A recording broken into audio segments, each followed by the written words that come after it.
What's your style? My style? You can call it the art of podcasting without podcasting. The art of podcasting without podcasting? Show me some of it. This I cannot do. But you can listen with more room to episode 341 of the Retro Rewind podcast. Let's go to that island. Retro Systems Online. Reflux capacitor fluxing. Scanning room space-time for Enter the Dragon, 1973.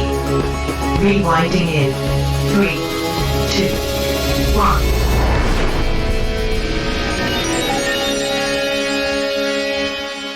1. Welcome, Rewinders and new listeners to the Retro Rewind podcast, where we take a fresh look at movies and games from 15 or more years ago.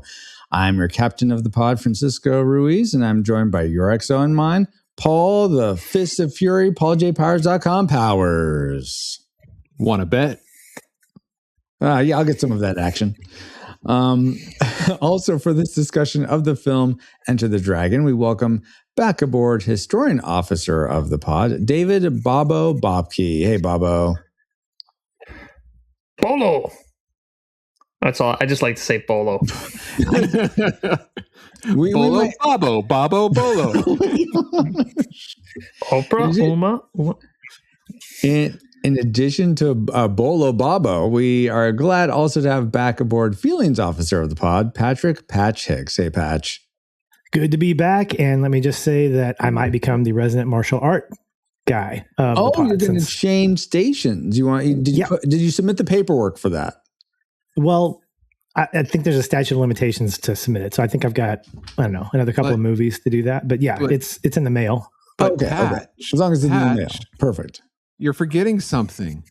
We need emotional content. That's true. That's true. Here's the finger. Okay, don't pay attention to it. If you leave your feeling station, we'll have no emotional content. There's no emotional content whatsoever. Right. That's right. Bruce Lee would be really, really upset with me. Okay, then I'm not. I'm back to being the feelings officer. Great. For those that might be confused, what's going on with this inside joke that we're experiencing? Patch used to do a podcast with his friend Aaron called the Feel and Film Podcast, hence him the feeling officer, and they would talk about their emotional reaction to films. So emotional content. Now you're up on the joke, and now that you have a quick flyby of who we are, Paul, can you give us a quick overview of the production specs for Enter the Dragon? Sure thing. Kung Pao Enter the Fist was released January 25th, 2002. Paul, I don't think there were any cows in the movie we were supposed to watch.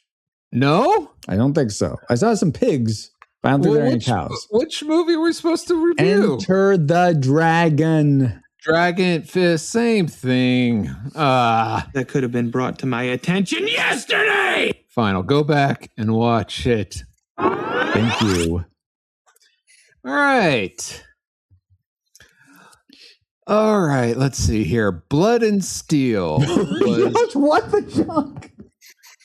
Was actually created. This movie was written for not Jackie Chan, but Bruce Lee, because this was his vehicle to actually enter the whole world. He was getting popular. Paul. He had been in the U.S. Hey, this is my time to talk. Stop being the master interrupter here, okay? I learned from the best. All right, it's my turn. Okay, so Bruce Lee had been kind of getting popular around the world. He would show up in art houses here in the U.S. and such. But this was his first movie to be released worldwide. And since he liked his Chinese nickname, Li Xianglong, which means little dragon, he had the title of this movie changed from Blood and Steel to Enter the Dragon, which was released. Okay. Which was released August 19th, 1973, sadly, just about a month after he tragically passed away. So he wasn't there to receive all the warm welcome from it. Oh my gosh, I didn't realize that. I thought he still did. I thought he passed away in the middle of another film, but maybe He was making Death Game. Okay, but this Game of Death. So this was in post production while that was being filmed or something like that. Okay, yeah, gotcha. Exactly. Okay. So this movie, Enter the Dragon, runs an hour and 39 minutes, is rated R, and it was directed by Robert Klaus, written by Michael Allen and Bruce Lee, with lead stars being Bruce Lee, John Saxon, Jim Kelly, and the music was composed by Lalo Schifrin. Sorry, Lalo, whoever you are. Oh my gosh. But are you ready for the box office trivia? I'm ready. Bobo and Patch, are you guys ready? Boy, howdy. I'm ready. Awesome. And anyone in chat, you're welcome to join in guessing where this ranked in. Well, Paul will tell us. Go for it, Paul. All right. So Enter the Dragon was made somewhere between $500K and $850K, depending on who you talk to, and earned around $400 million at the box office. Jeez. And since this movie came out in 73, box office records were not really kept that well since before Star Wars. So for your box office trivia, I got something else going on for you. Okay. This one, pay attention, is going to be Bruce Lee's, all his official movies. He had 5, The Big Boss, Fist of Fury, The Way of the Dragon, Enter the Dragon, and Game of Death. We'll include that one since that was his last. It wasn't fully, but we'll include it because he was a part of it. We're not going to include the Green Hornet movie or any Bruce exploitation movies beyond that, just the official ones. Okay. Yeah. All right. So Enter the Dragon earned about $400 million, and this movie earned more than all of his other movies combined. Whoa, really? Is to the nearest million, how in the millions, how much more did this movie earn than all of them combined? Oh, interesting. Okay. So we'll go up to 400. Yeah, okay, fair. But all this is in the world. And now, like I said, the records are a bit shabby, but we're going off of Wikipedia as of in the year 2026. So, Paul, just to clarify, do you want us to give you the total amount the others made in millions, or the difference between the difference? Okay. Let's say for example, if Enter the Dragon made 400 million. Let's say all the other ones together made 200 million, half that. So the difference, your number would be 200 million. Okay. All right. Well, let's go with Bobo first. What is your guess, Bobo? I'll go with let's go back to the gimmick, 42 million. 42 million. All right. And the closest to getting the number wins. Yeah. Okay. Gotcha. How about you, Patch? Okay. $1, Bob. $1. $1 million difference. I'm gonna go Price is Right method and just say $1. Oh, well, are you saying $1 like everything else made $399 million? It's a Price is Right joke. Yeah. Someone's got to. I'm gonna say $1. All right. Go for it. All right. One. That's fair. In chat we have some. Let's see. Sean Neko guesses $250 cash, so just $250, not $1, but $250. We'll say 250 million. That's right. Oh yeah, 250 million. So rounded to the nearest million. Yeah. And then Bruticus says 40 million. All right. For me, I'm going to say the difference is 150 million. So 150 million for me. All right. So I'll build up to it. The Big Boss made 50 million. Fist of Fury made 100 million. The Way of the Dragon made 130 million. And Game of Death made 50 million. So the total of the other movies combined is 330 million, which means 70 million is the answer. Which means Bobo wins barely by $2 million. I could have been closer. The gimmick paid off. You could have been, but good job. Just eking out Bruticus's 40 million by saying 42 million. So good job, Bobo. 70 million. Awesome. Well, thank you for those factoids, Paul. And let's see if any of them factor into our memory mind meld or subsequent roundtable discussion, which we'll get into once Alice has located our target film. Alert. Alert. Target located. Spoilers incoming. Establishing analysis vector. The Fury is back. Part man, part myth, part magic, and pure mayhem. Bruce Lee. Now the motion picture that became history, the man that became a legend, returns. Enter the Dragon, rated R. That was all about Bruce Lee and nothing about the movie. Yeah, kind of, sort of. But back then, when you had that star power, I mean, I remember having that star power. That's sometimes all you needed. You didn't need the story of the movie or anything like that. Sure. But I mean, maybe all we remembered about this movie was Bruce Lee. It'll be interesting to see. Let's see what we remembered though. Before we rewatched or watched for the first time, in my case, Enter the Dragon with our memory and mind meld synopsis. Bruce Lee slaps a student for paying attention to his finger before taking a boat to a fighting tournament, where he hopes to find a young lady who went there and never returned. Bloodsport Bolo is a bad guy again, but he's still awesome, and goes up against the dynamic trio of Bruce Lee, a gambler, and an Afro samurai. Wow. Because martial arts tournaments are so much better with a little soul power. I jive. Oh, and Bruce gets cut with the claw. Oh, you're scared of the claw. It's in there. It's going to get you, Bruce. Oh, yeah. It does. And Bruce just licks his own blood. Pretty BA movie, Bruce. Pro tip, mirrors destroy bad guys. Okay, sure. Yeah, I'd say some of that was certainly in this movie, but some of it, liar, liar style, was not. So I guess that would make it Decepted. Yeah, it wasn't the Afro samurai; it was the Black samurai. Yeah, Get it right, obviously. But based on those memories, as clearly flawed as they were, what rating did they lead you to predict for this film before you rewatched it? Classic, nostalgic, or tragic? Let's begin with Patch this time. What was your prediction, Patch, for Enter the Dragon?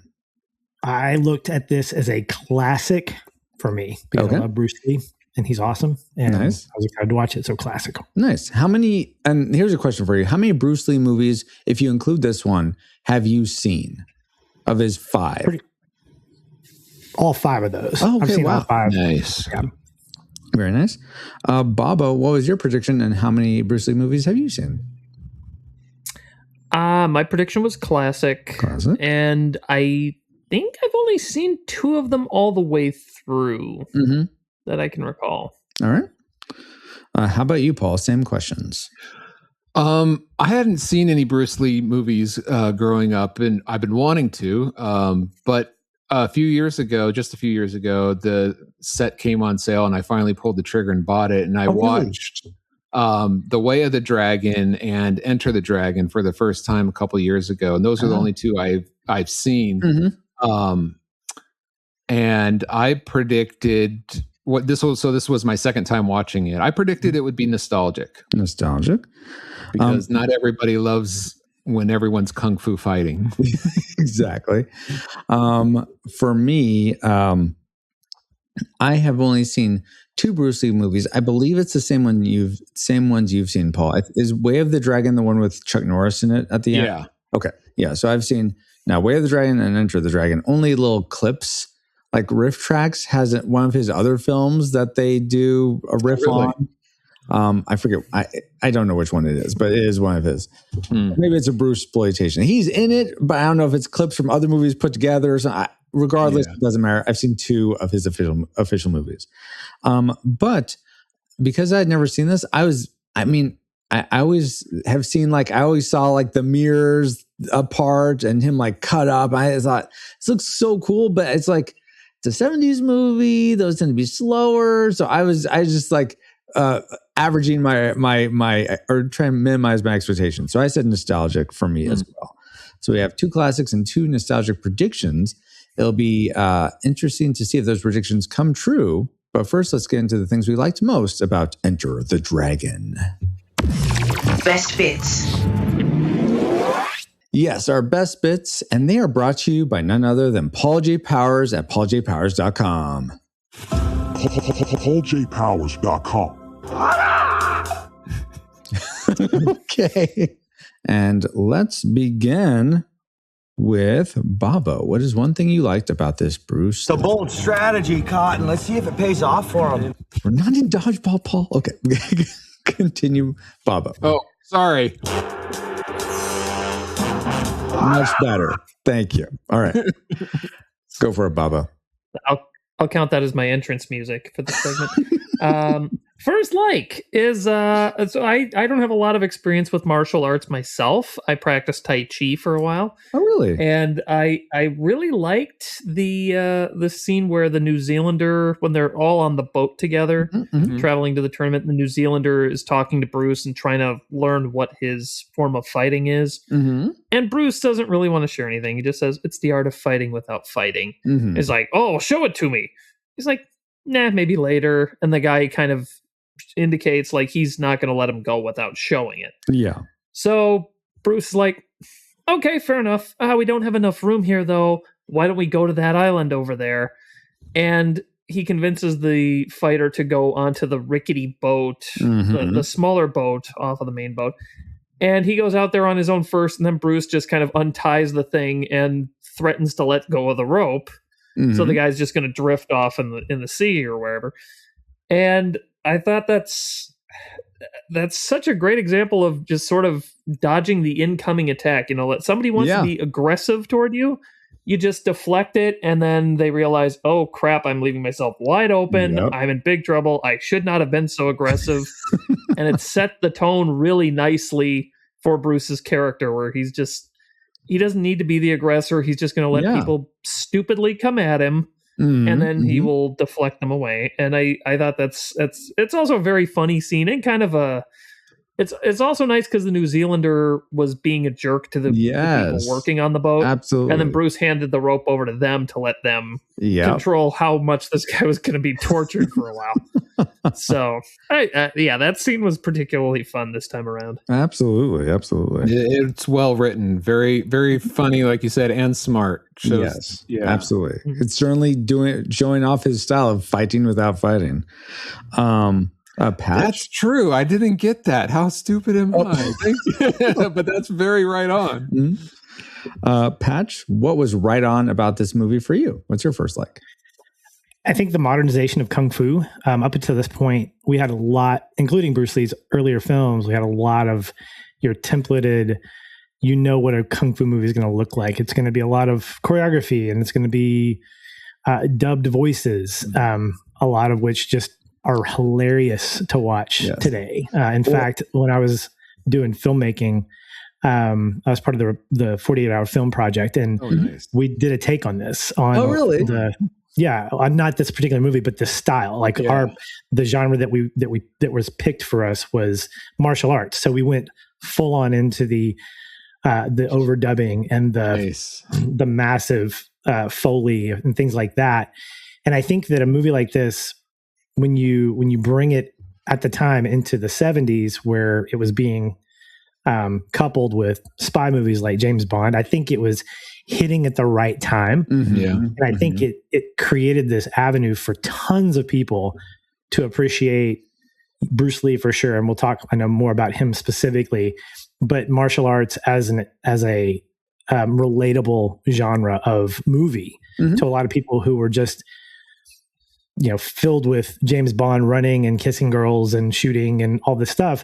This was a different take, but it was still in the same kind of template of, hey, there's a mystery to be solved. You've got Bruce Lee being recruited by a federal agency to, basically to like I was waiting for Bond to show up and say something really, really snotty or whatever. But I think that at the time, when this movie came out, and it probably speaks to the amount of money that it made worldwide, is it hit a lot of people. It wasn't such a kung fu movies were a very niche genre at the time. Yeah, this exploded that, and of course, it set the template for.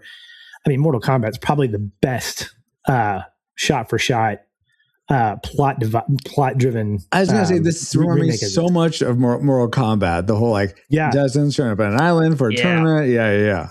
Yep. So I really love the modernization of the kung fu genre. Yeah. So it's interesting. Oh, go ahead, Francisco. It's just commenting or just agreeing with you that it was a lot of Shaolin stuff before, but Enter the Dragon modernized all that kung fu. And then, I mean, I think that we can really though give credit to David Carradine for really bringing kung fu home. Oh, stop it! The legend concludes. He wonders why we're going to overthrow him. What? No mutinies. No mutinies. But Paul, what were you going to say? Pat, you mentioned dubbing. So I try my best to watch films in their original languages. Yeah. And so as soon as this came on, I have a copy and it was in English, and I see like them talking, like especially with the teacher, and then like the lips don't match. Gosh. And I'm like, all right, turn it off. And I'm searching for like the original.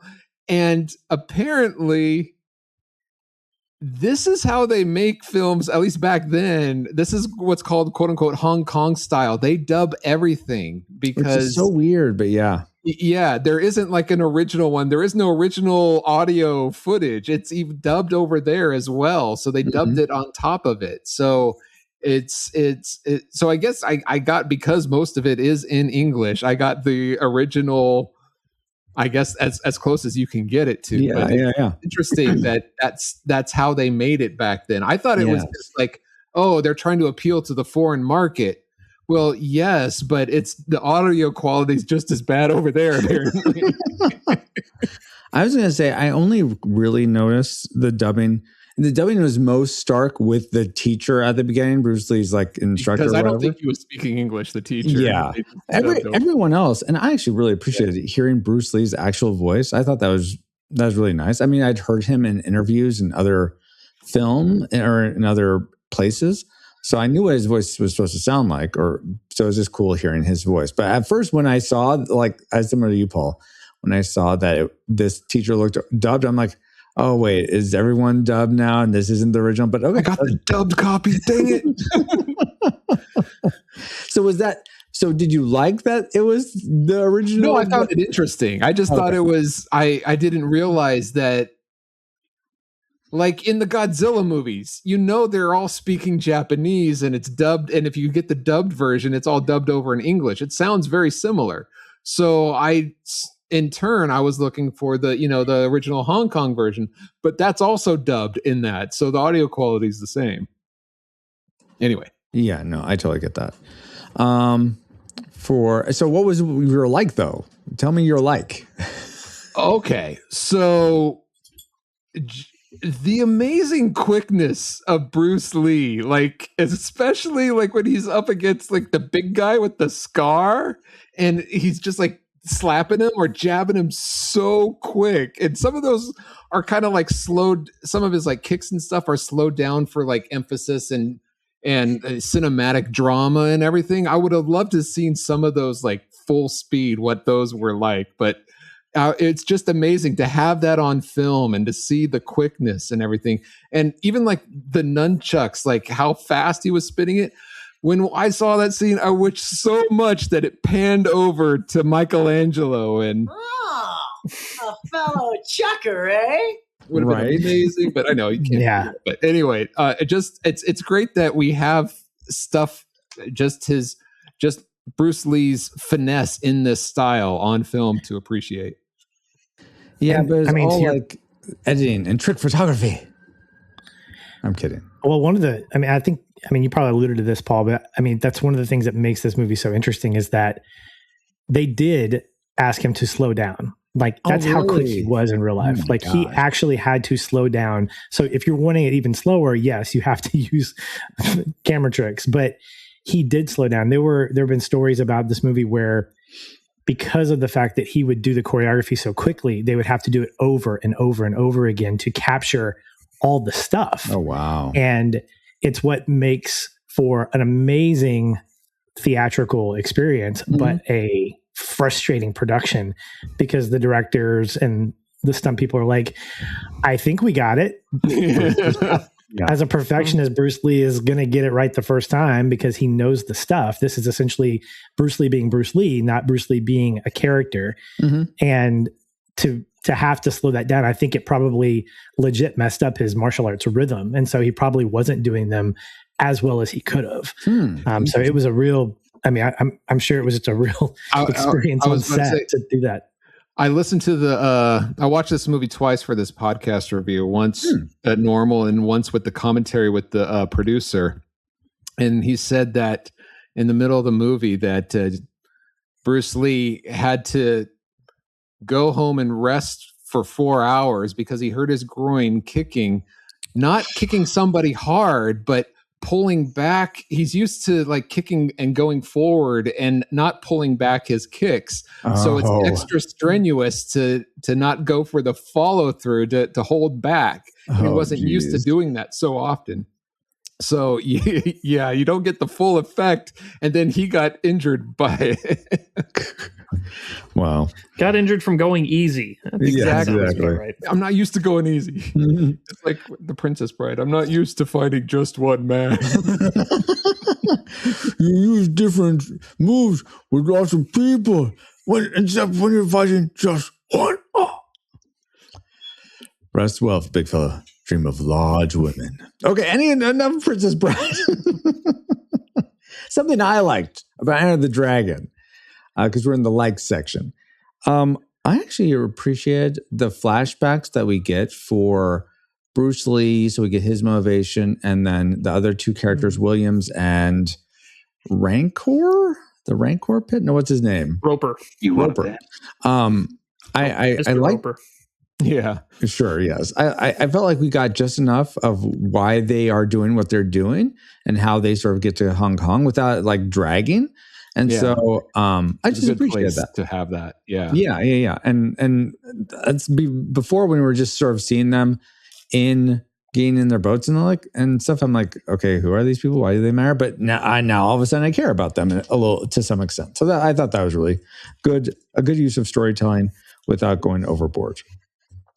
So that's our first round of likes. Let's go back to Patch. What's something else you liked? I think one of my favorite scenes in our podcast, we would always have our connecting point, and this was probably the one that stood out to me, is the mirror room finale. Oh, that's memorable. That's probably my most memorable thing about this movie is that mirror scene. Yeah, go for it. It's just technically masterful. The ability to film that and to not think about where the camera is. The first time I saw it, the whole time I was looking through the background trying to find the camera, but the producer said they filmed every scene with the camera was behind a mirror with a little hole in it, so it would not be seen in any scene. So I was wondering. Neat. Okay, I didn't even thought about that. So to have that scene not only be technically just marvelous, yes, but also really hit the plot point and the meaningfulness, where you have Bruce Lee again as a character that needs to shatter the illusions of things that are going on. It really, well, this isn't the best written movie. There's a lot of, there are moments, and this is one of them, where you had to look at that scene and you had to, it's just visual storytelling at its finest. You know, he has to, it's this like psychological puzzle that he's trying to figure out. How does he fight through just this whole battle, not only with Han, but with himself, and trying to just overcome these things using his kind of philosophical mindset. There was a movie that came out, I guess in the mid to late 90s, and it was essentially a biopic about his life. And this was one of those movies. This was one of those scenes that they recreated. It wasn't as good, obviously, but a lot of the stuff that he was battling with at that time, psychologically, emotionally, was kind of in the essence of this scene, and that movie was really trying to say, hey, there was a lot going on with him, and he battled a lot of just mental demons himself as he got older and leading up to his death. And so to know that and watching this particular scene made it a lot more emotionally impactful beyond just the plot of the movie. And again, I understand that it's not fair, because if you don't know that, this just looks like a really cool scene. Yeah. Which I think is kind of a cool thing, because it's a really cool scene and it plays well in the plot, because he's got to get through this illusion to get to Han and to eventually get this thing. But to have that emotional overlay, knowing more about the background of his life and things like that, it was really, really good. Yeah. And I don't know if this helps or hurts, but you think, wow, that's really smart writing, because how does someone who's so well adapted in martial arts, how does a guy with a claw have a chance? And to use that, and so you use mirrors, that helps physically, but also like mentally, there's like the illusions, what Patch was alluding to. You think they're very smart in writing that, but that scene actually wasn't in there when they first filmed, when they were first beginning to that whole ending. They were at a hotel, and the producer walked to the bathroom and he saw these mirrors set up, and he's like, oh, this is really cool. He called the director, and the director's like, yeah, we got to use this. So they called in Bruce, and Bruce is like, oh, we're definitely putting this in. So it was one of those happy accidents. Worked out real well. Oh, cool. I mean, but think about it. Who's going to be as fast as Bruce Lee to be able to fight him? Well, Bruce Lee is. So you don't have to worry about, when we go back to the choreography and the struggle that they had for him to slow down, he doesn't have to slow down. Right. But ironically, he does, because he's in this physical space where he cannot go 100%. Like, he has to methodically move through corridors and hallways and little, avenues to get to Han. But even when he moves quickly, they don't have to slow that down, because it's just him. He's not hitting anybody at that point, besides Han at the end, where he stabs him or whatever. But I think that's incredibly smart. Whether it's by accident or not, it sounds like it was such a great accident, because it essentially highlighted Bruce Lee as a martial artist without having to sacrifice or limit him with other people, including Jackie Chan, by the way, who had a cameo in the movie. Stepping over my trivial question here, Patch, but sorry, it's not. It's called foreshadow, Francisco. Oh, sure. Storytelling. So an up and coming martial artist who you might like, who is very drunken. He's a drunken master, if you will. This hour's going on too long. Let's rush by it. So, wow. Darius Stone in chat brings up a good point. He says, really? Did they add in the stuff about you must destroy the image of your enemy or whatever? Or was it retrospectively as well? Yeah, I don't know. I'm not sure if they add that in to make the mirror scene work. I feel like if they did, good, because it'd be weird it's like having a scene like that and no dialogue to seed it. I think it would lose something in that.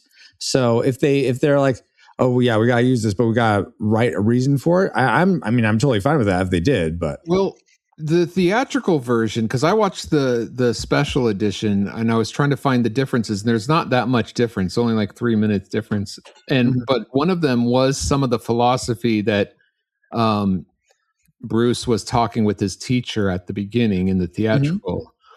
That's neither here nor there. I'm sorry I brought that up. I thought that was an answer to a question, but it wasn't. Well, here's an answer to one of my likes, is that same scene. I love that climax between Han and Lee. It was so visually cool. I'm pretty much just going to echo everything you guys said, so I'll just leave it at that. That made my like list. I will bring up, though, since we talked about that, something that I also liked was the music. But I'm not sure if it's because I like Rush Hour so much, and this sounds just like Rush Hour, even though I know it came out way before Rush Hour. Oh, but you're totally right, because the theme of Rush Hour is right.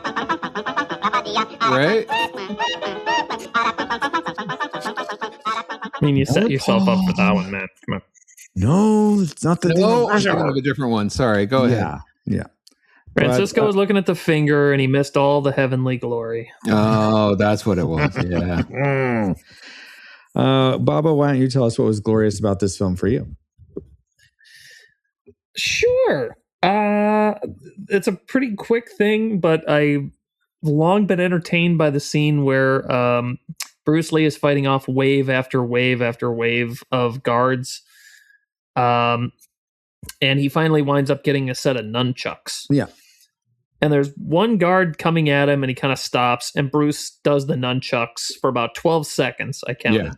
Oh, okay. Wow. It looks super impressive, super scary. You can see why the Brits had to change Teenage Mutant Ninja Turtles to Teenage Mutant Hero Turtles because nunchucks are way too dangerous, especially in the hand of Bruce Lee. And so Bruce does the nunchucks and he stops. And the guard has this brilliant idea that the best thing he can do is just grab a nearby piece of wood and just run at him screaming. And he just gets popped and he's out in like an eighth of a second. But that always amused me that he does that whole demonstration and then the guy's method of attack is, Well, it might scare him. He's like, He's- forget physical warfare. I'm going for psychological. Yeah, he was trying to call Bruce's bluff. Maybe it was all for show and he wasn't going to actually hit him. But yeah, no. Oh. He did Also, have the full house. Interesting to note it's that nunchucks weren't really well known in the Western culture here before this. So when one of the guards is twirling a nunchuck and he accidentally hits the statue and it goes dong. That was done on purpose to let the folks know in the Western world that nunchucks are hard. They're not just like foam or whatever, so that they're dangerous. Oh, okay. Good to know. Yeah. I also would like to know what your next like is, Paul, before we get to our classic makers. I thought they did a great job of building up the fights so that at the end when everyone was kung fu fighting, I mean the fishermen and the martial arts people. Now, I don't know why fishermen are just as trained as martial artists. Yeah, right. Yes. Year after year. Well, why they Mr. Miyagi was a fisherman and he learned karate. Oh, that's true. Yeah. Well, and this just brings this is where the stereotype where Westerners think all Asians know kung fu or martial arts, this is where that comes from. Yep.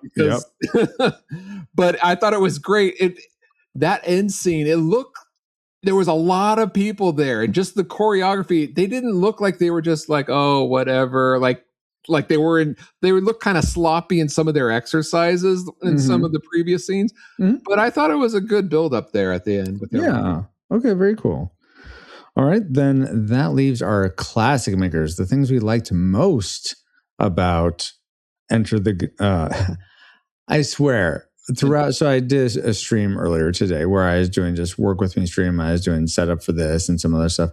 I was doing the show notes for Enter the Dragon. I kept wanting to say Enter the Gungeon over and over again. I kept having to stop myself from saying Enter the Gungeon, which for those that don't know, it's a video game, which has nothing to do with Enter the Dragon, but it's just something I have to keep reminding myself that's not the same thing, or that's not the name.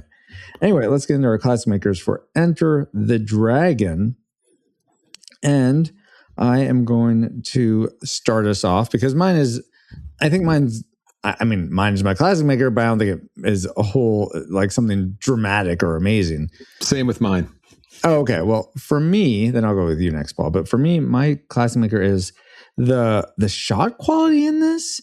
And I don't know. I was watching the same version Paul watched, but I'm sorry. Did you say shot or shock? Like in shot? S-H-O-T. Okay, just wanted to clarify. Okay, like the way the cameras filmed this, the quality of the grain, the lighting, the cinematography, the dynamic zooms. I think they got, probably because of this movie, they got overplayed for a while in sort of 70s and early 80s.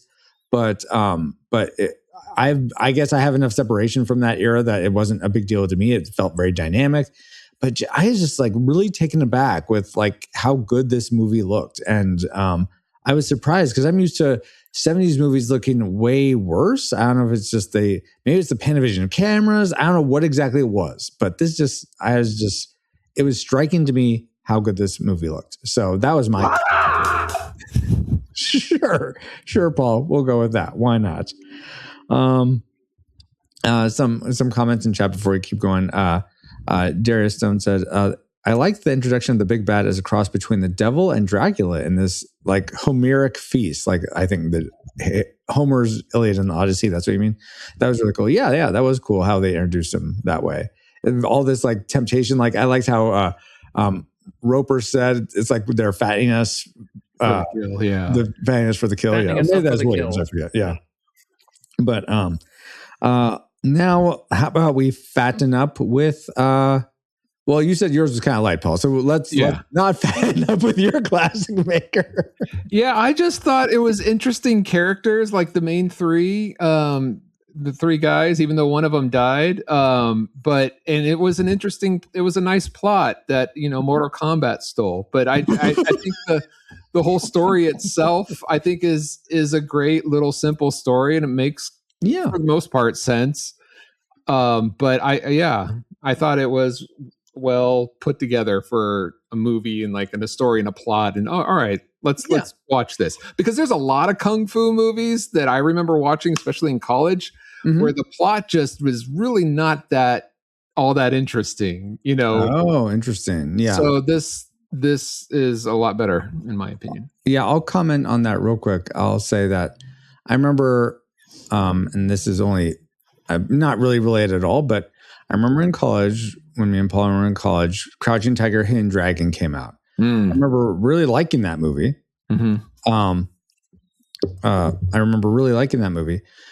And then when House of Flying Daggers, I think, was a movie that had the same main actress, Zhang Ziyi, I think was her name, in it. And I was like, oh, okay, this looks really cool. And then I was like, this is boring. Yeah. So it was some of like, I guess only certain movies really hit. And I think for this one, I think the simplicity of this, and I don't think you always need a super complex story, as long as there's a story and a thread that continues and it's not just a bunch of skits put together haphazardly. I think it made for a good story. You wanted to see the hero succeed, save everyone.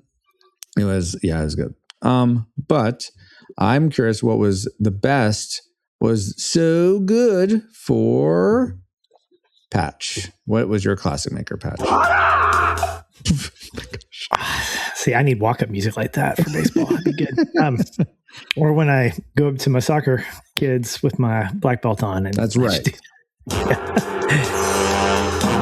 think we can all agree that Bruce Lee is the man. Like he's just great in this, and he kind of vaults himself above anybody else. But I think hold on. Okay. Who wins? Oh no, here we go. Oh boy. Bruce Lee, or Johnny Lawrence. Right there. Oh please. That's not even close. What are you talking about? Johnny, of course. Come on. Not even close. Oh, Eagle Fan Kauai will like tear up Bruce Lee. Come on. Now here's a question: Drunk Johnny or Drunken Master? Ooh. See, now you're cooking right there, Paul. That's a good thought experiment right there. Drunk Johnny just has all the grit in the world, will just not stop. Even that's what I mean. Like Jackie Chan would he would tear him up, but Drunk Johnny is just like built like a truck and can take it all. Man, I don't know. Oh gosh. Yeah. Patch, continue. So I think, when you look at him in this movie, to me, he was never an actor who was trying to be a Hollywood star. He was always going to be Bruce Lee, the philosophical mind that used movies as an avenue to spread his martial art, Jeet Kune Do, to the masses. And so just like I think this movie brought Kung Fu to the masses, I think he understood that, being a big budget Hollywood film. And that's why you get those lines like, don't think, feel, like don't focus on the finger. You'll miss all that heavenly glory. Like every time he says glory, I'm like, are you preach, Bruce? He sounds like a Southern Baptist preacher when he does that.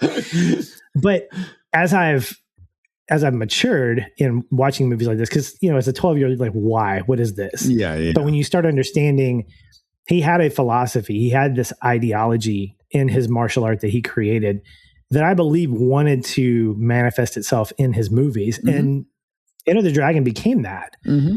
You know, when you look at the pillars of that martial art being like water, the economy of motion, he mentions the simplicity of what he does. Mm-hmm. You know, you don't just block and then punch. You do the punch at the same time that you're blocking. Yeah. He wanted that. And I don't know that it necessarily translates really well, because I think this feels more like a big budget blockbuster movie with some philosophy thrown in. It feels more like a Trojan horse, but it's still effective. And when you watch a movie like that, I think it's such an earworm, or a little bit like an eyesore or an ear sore, whatever it is. It's just out of place enough, this philosophical element. Okay. It makes you as an adult want to go, wait, what is that all about? Like, why is that thrown in? And at first you'd be like, that doesn't make sense. This is so stupid. Why are you saying that stuff? But then you start asking questions about the man behind the actor, and you start realizing, oh, okay, I'm more curious about this. And then you start exploring and researching, and you come to find out more about him as a human being, and it's really fascinating. So I think Enter the Dragon functions not only as a movie that introduces the world to modern kung fu, but also to an ideology that wouldn't have probably gotten traction otherwise. And to me, I think that's what made Bruce Lee such a smart businessman, is he understood, I can use this to get my ideas across, because I'm respected enough that I can deal with having to slow down what I do and having to go home and rest for 4 hours if it means that some of these ideas are going to come to fruition, even if they're not executed really well inside of a movie like this. They make the audience just curious enough that, okay, let's find out more about that. Yeah. So the philosophy for me was my classic maker. Okay. What you're saying, Patch, is that slow and boring is actually fascinating. I'm saying keep it simple, be water, and fast is good. Be smooth. All right. If you slow down, you're doing it wrong. That's what I think he would say. If you slow down, you're doing it wrong. Fast and furious. Don't get stuck in Rush Hour 2. Got it. Exactly. All right. Then that leaves Bobo. What is your classic maker for Enter the Dragon? So my classic maker, I want to say my classic maker is the makeup job on Mr. Roper, because I didn't know Norman Fell could do martial arts like that. That's a Three's Company joke for our friend Zabe over it, who will say it. So the actual classic maker is just Bruce Lee is amazing. I mean, Paul kind of talked about it earlier. Just everything he's doing in this movie, the philosophy, the actual fight scenes, that the choreography, even if it's him actually kicking somebody like he kicks O'Hara into those three guys in their fight. It's whether he's making real solid contact on them or not, just all the fights are amazing, and just Bruce Lee's amazing. Bruce Lee. Period. Yeah, but not as amazing as Johnny Lawrence, right? I was sitting here thinking Johnny versus Bruce Lee, but he's sleeping. I'd still go Bruce Lee. Wow. Okay. All right. But what about, I forget who wins the fight in Way of the Dragon, Chuck Norris versus Bruce Lee. Is it like a tie? Bruce, I think. Bruce Lee wins. I think. It's been a couple years. Yeah. Someone correct me if I'm wrong. Why did Chuck Norris become the sort of like he beats everything thing if Bruce Lee beat him? Because you don't joke about Bruce Lee. Yeah, right. Okay. All right, fine, guys. Oh my gosh. Well, so now you know the things we liked most about Enter the Dragon, but let's talk about something that you may not know, some trivia about the movie. Okay, now cue the music and that star thing. Yes, and today's trivia is brought to you by Junkyard Juggernauts. The king and queen have disappeared. A warlord is enslaving the land, and the people's only hope is you and the Junkyard. Junkyard Juggernauts is a fantasy adventure board game of mechs and tactical combat in pixel art that harkens to Chrono Trigger and Final Fantasy VI. This 1 to 4 player game is designed by Francisco Ruiz. Hey, that's me. What? And is on crowd sale now for just a few more days. I never heard of a crowd sale? Think of it like a Kickstarter, but instead of stretch goals, the more backers Junkyard Juggernauts gets, the bigger the discount on the game for all backers. The crowd sale ends on February 19th, 2026. So don't delay. Head over to junkyardjuggernauts.com for a link to the crowd sale and help save Galmany. Now we know. And knowing is half the battle. G.I. Joe! Junkyard Juggernauts. Thank you, Junkyard Juggernauts, for sponsoring this trivia question. Did you all realize, guys, that martial arts icon Jackie Chan is actually one of the guards Lee fights with when he breaks into Han's underground lair the second time? What? I know. Can you believe it? Oh, wow. I'm so glad I wasn't spoiled earlier. Man. I thought for sure Patch would at least know. I'm so stupid, guys. And of course, this was before Jackie Chan became the star he is now. Right. With that in mind, my question for you guys is, if you could have been fist fodder, like instead of cannon fodder, fist fodder in a martial arts movie, what movie would you want to get taken down in? So I'll start with, let's start with Bobo. Boy, if I had time to think about this instead of just coming with this off the top of your head like this, I'll give you a little music to help you think a little longer. Okay, here you go. All right, you're done now. I pulled something just listening to that. I think either I'd want to go the comedic route and get beat up by like Chris Farley, or in Beverly Hills. Go with which I've never seen. I'm sure he was amazing in that. Like martial arts. Nope, not so much. Check out our review. 2 words. or go I don't know, go total like B grade exploitation film, like a Godfrey Ho movie, and get beat up by like Pierre Kirby or somebody obscure like that, who's a good martial artist, but like 3 people are going to know who I'm talking about out of the entire planet. Probably, so, somebody like that. Yeah. Okay. Very cool. How about you, Paul? I don't want to get too roughed up, so I nothing too heavy, too strong. And I don't want to, I don't want to have my face obscured like by a foot soldier mask or anything. So I'm going to go something, I want to do something simple but iconic and memorable. So I choose the first Karate Kid, one of the people that Daniel LaRusso has to fight along his way in the tournament to okay, I'll help the underdog. I'll lose to the underdog to help him win, Okay. Not as much contact, but I could lose to him. Okay. All right, that's fair. How about you, Patch? I'm going to go with the lobby scene in The Matrix. I would love to be one of those tactical guards. Why are you taking my answer, Dave? Okay, I'll pick a different one. I have a backup. No, I have to pick a different one. You had more time to think, man. Okay, the lobby scene in The Matrix. Okay, continue. But if not that, I would pick, from a 2008 movie called IP Man. Oh, yeah. There is this fantastic scene where the main character has to take on 10 black belts. Wow. And it is probably what I would call one of the cleanest choreographed fights because it's incredibly fast, especially with the punches. Yeah. But to what we talked about earlier, you can see everything. And for better or for worse, Bruce Lee was too fast to the camera, so you couldn't capture all of his amazingness in its 4K glory or whatever it would be today. Yeah. But here in this scene, there's something to be said about breathing in a scene when you choreograph something quickly. And I think that the scene in IP Man really does capture that. I do want to give an honorable mention to a TV show. My son and I are going through The Flash. He's watching it for the first time. And I don't know if you've seen the TV series, but which one? There's 2 of them. Sorry, the 2014, okay, not the 1998 or whatever it was. But just got to make sure.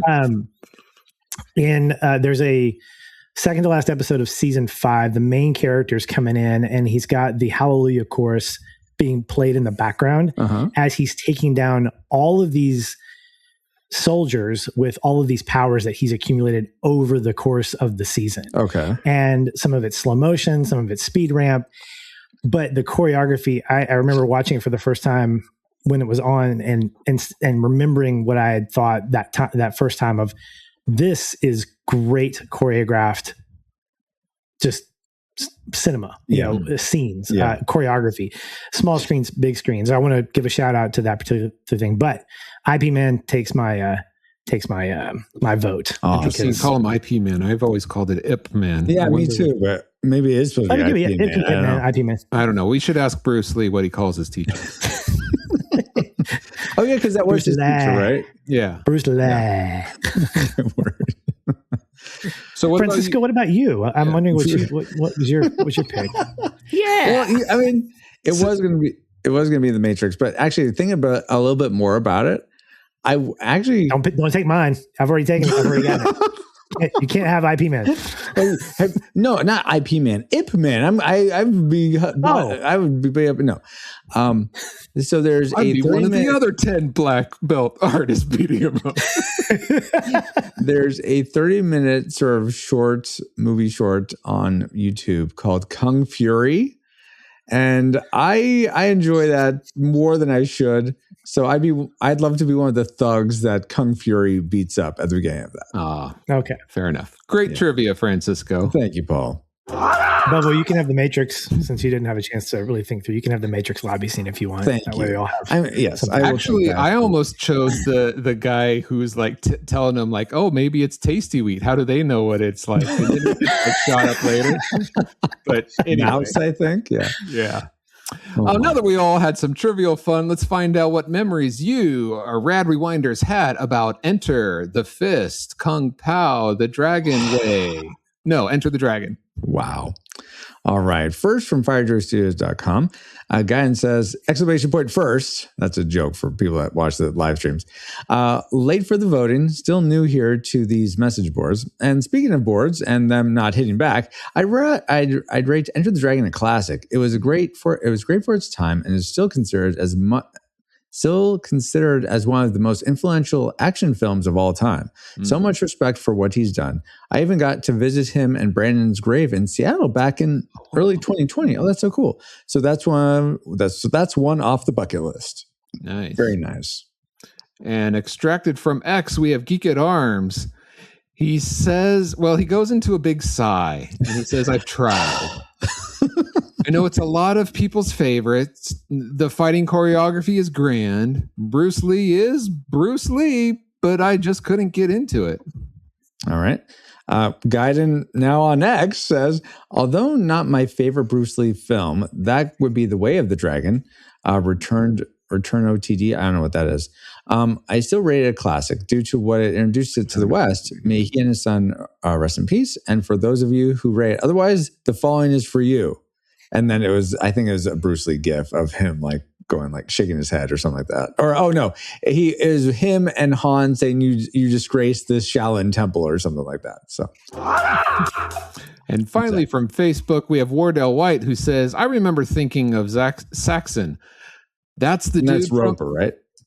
That's the dude from Paradise Island episode of Wonder Woman. And he was in those 2 Elm Street movies. I remember seeing Chuck Norris and Kareem Abdul-Jabbar. I think I know where the Street Fighter creators came up with their Dalzim.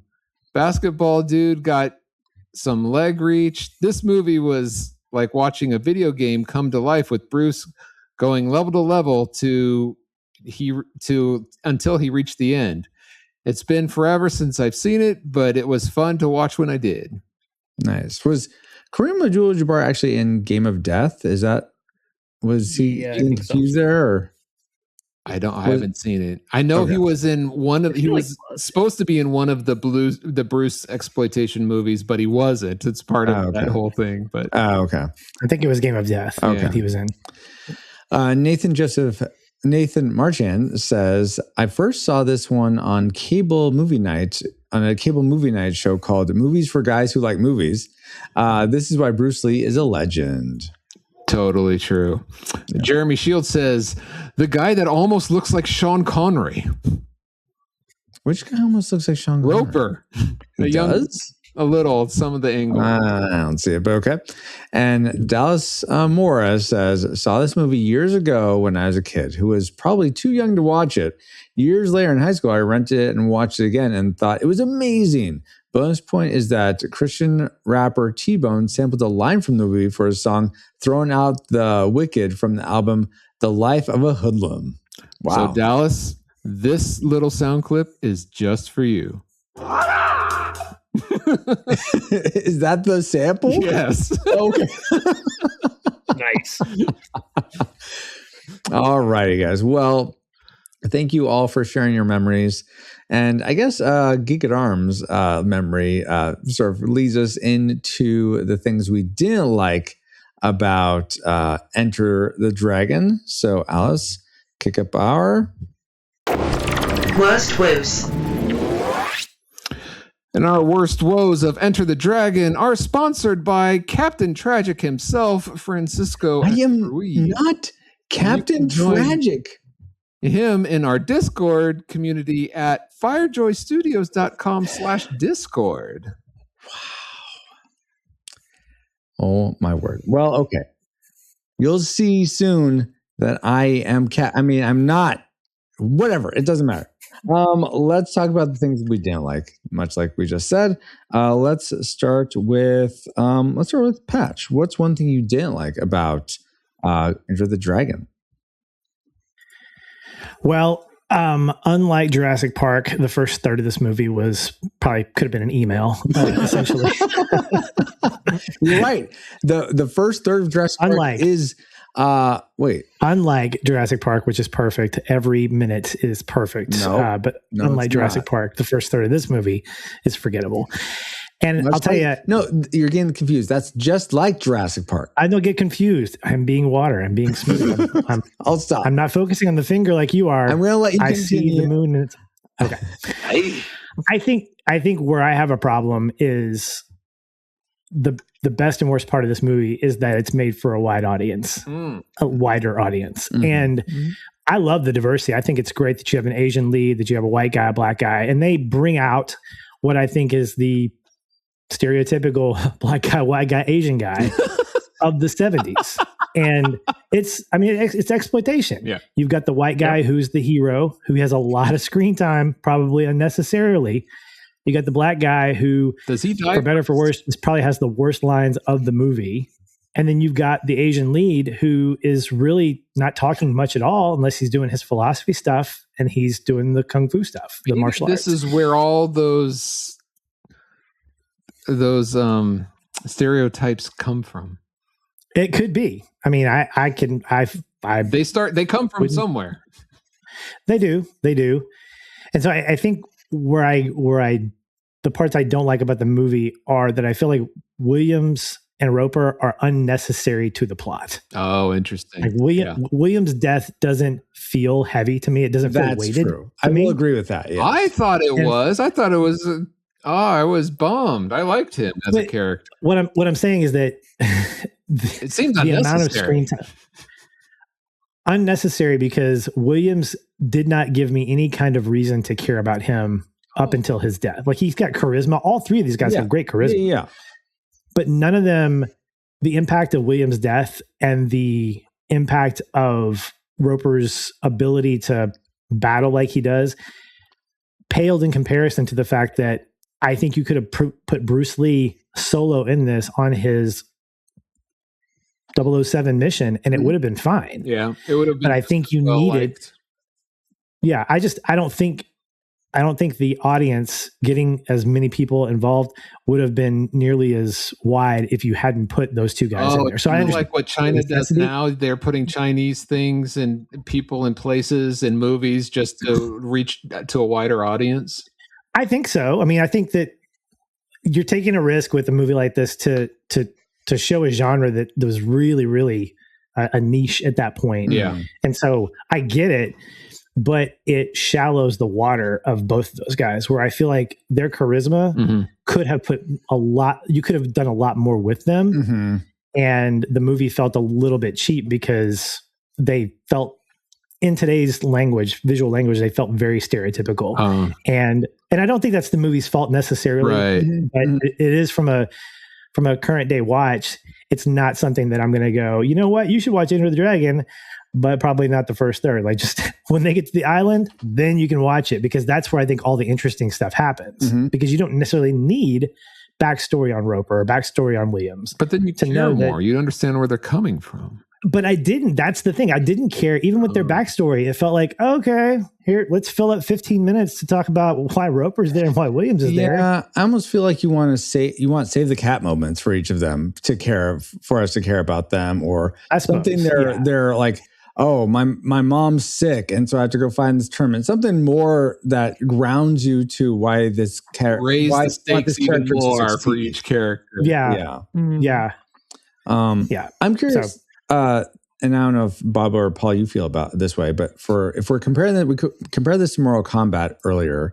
I mean, would you want to have Mortal Kombat without Raiden and Johnny Cage and Sonya? I mean, so you kind of do, because they're so small parts, but a third of that I could have done without. See, but I can go to bat for Mortal Kombat, because one, Enter the Dragon's not coming from a video game that you already knew these characters, in which you already given them. Oh yeah, that's a good. So when you put them on screen, Liu Kang doesn't feel any more impactful than Johnny Cage or Sonya or Raiden, because all of them had their own stories. Now, did the movie start with Liu Kang and he was kind of the crux, his brother? Yes, absolutely. Yeah. But we were all excited about seeing Sub-Zero and Scorpion. Right. Like, that's the thing. Yeah. All of us can admit nobody cared about Sonya. Right. Exactly. We wanted to see that. We wanted to see, what are we going to get from the video game? When you see Enter the Dragon, there's no focal point prior to that you're like, I would love to see a real life Roper on screen. Like, if this was a comic book or a cartoon or something, I'm not excited about that. So I think that's where I have a trouble, is it's not the fact that they're characters that don't have depth. It's that, well, it is that, but it's also the fact that they had the opportunity to create more. But I think the movie would have been longer. I think if you would have placed them in a world where, much like Bloodsport, you had this opening montage were all these fighters that were fighting their own style to get ready for this tournament. I was ready to see those guys do their thing, because I had seen 2 or 3 minutes of their fighting style. And I think maybe if you'd had that with Roper and with Williams, maybe that would have been cool to get to see them in action. Like, I love their fight scenes. I love the tournaments, the scenes with them, especially with the bet, especially where Roper's like, can I do it now? And Williams like, no, not yet. I haven't milked this guy for all the money yet. And I love that. Yeah. If you could give me more of that, that would be great. Yes. But we just didn't get enough of it. And I felt like, at the end of the day, to me, this is a Bruce Lee movie. Yeah. And those guys felt like side characters that didn't have much of an impact, even though they tried to. Yeah. No, I totally get that. You want that? Bobo, what do you wish had more of an impact on you, or had too much of a negative impact on you for the Enter the Dragon? Well, and I identify with what Patch was saying there, that it would have been nice to have a little bit more with Williams and Roper there, other than just the little flashbacks that we got there. Yeah. Where they're trying to get away from something. But my first dislike, and I have a few of them here, but I want to make sure to mention this, because this was a bit of the writing that I didn't like, is when Bruce's character is getting the briefing early on, and he's learning about Han and O'Hara and the island and what might be going on and what is going on and all that. And the guy gets toward the end, then he's like, oh, I almost forgot to tell you, we sent an operative there 2 months ago and we haven't heard from her since.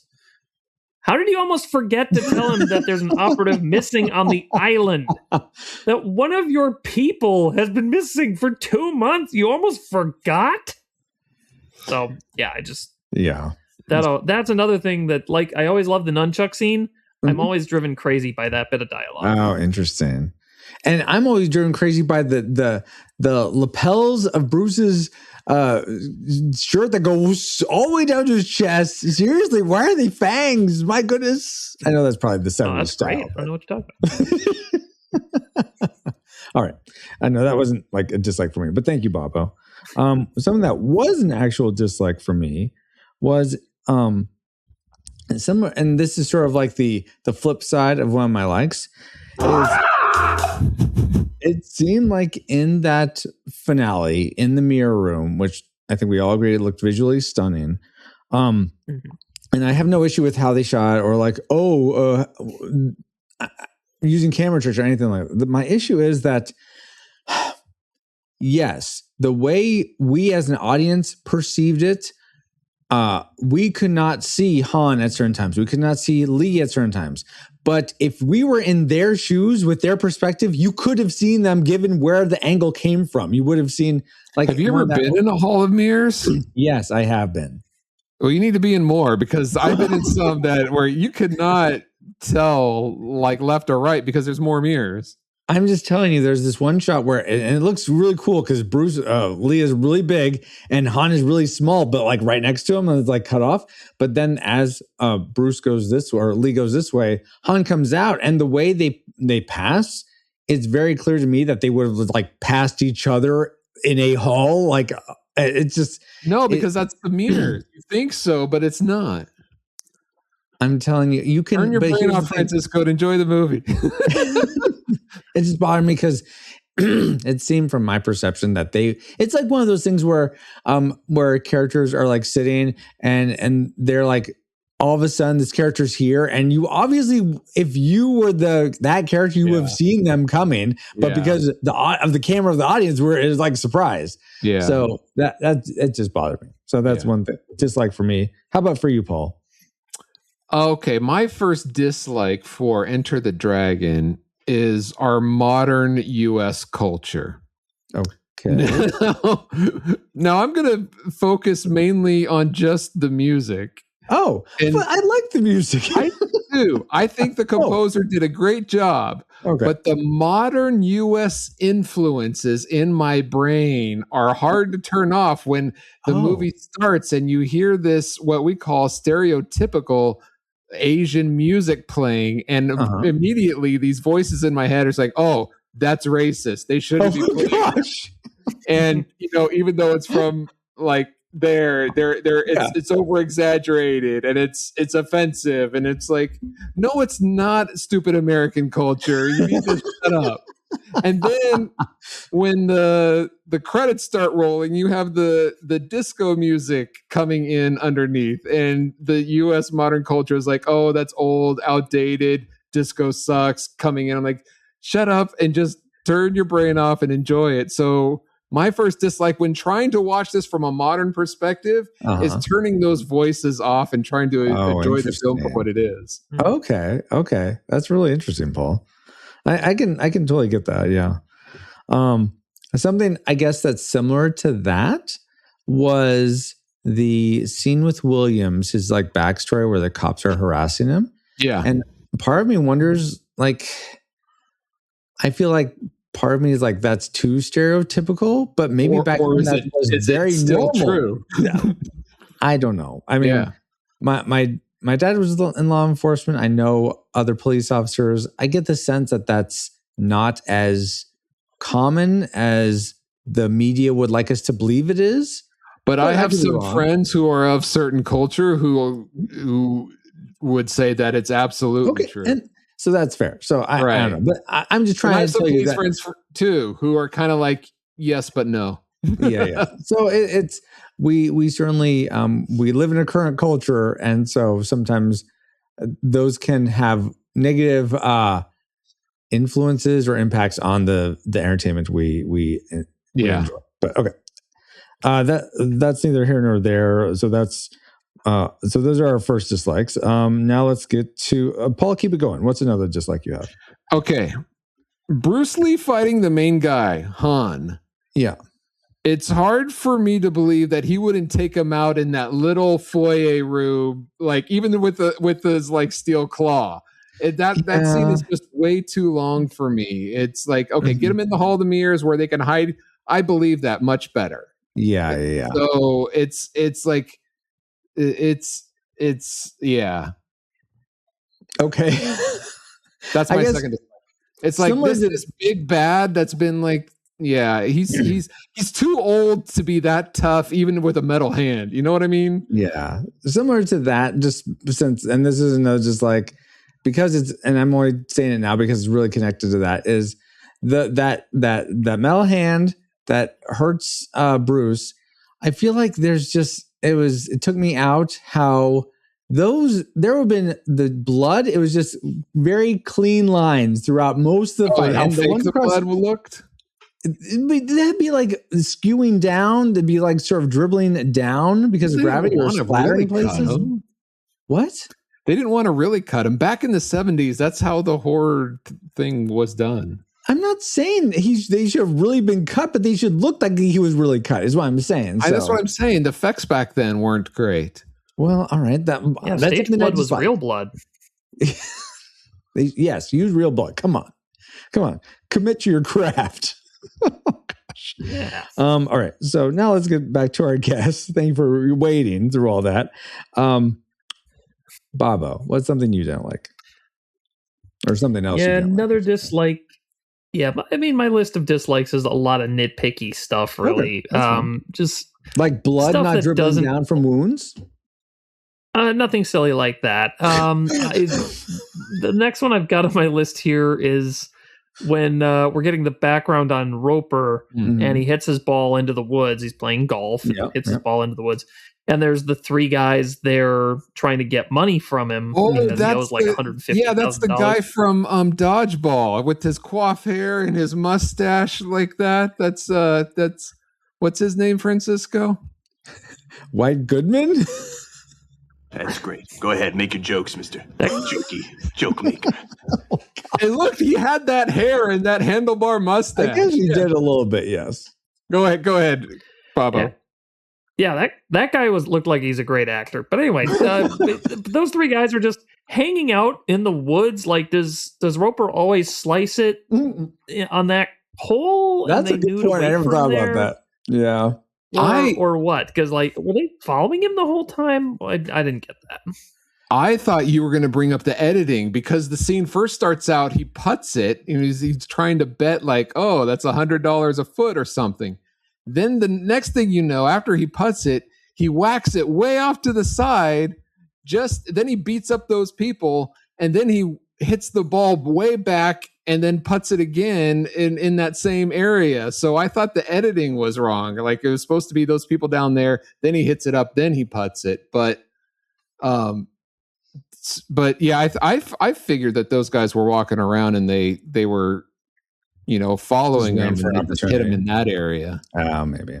But I get that seems very contrived though, Bobo, for sure. Patch, do you have a nitpick for your next dislike before we get to Tragic Makers, or was it some substantive? Not that yours wasn't, Bobo, but just saying that. Yeah, no, mine sucked. Keep going. It's not what I was trying to say. Just that wasn't a nitpick is what I was trying to say.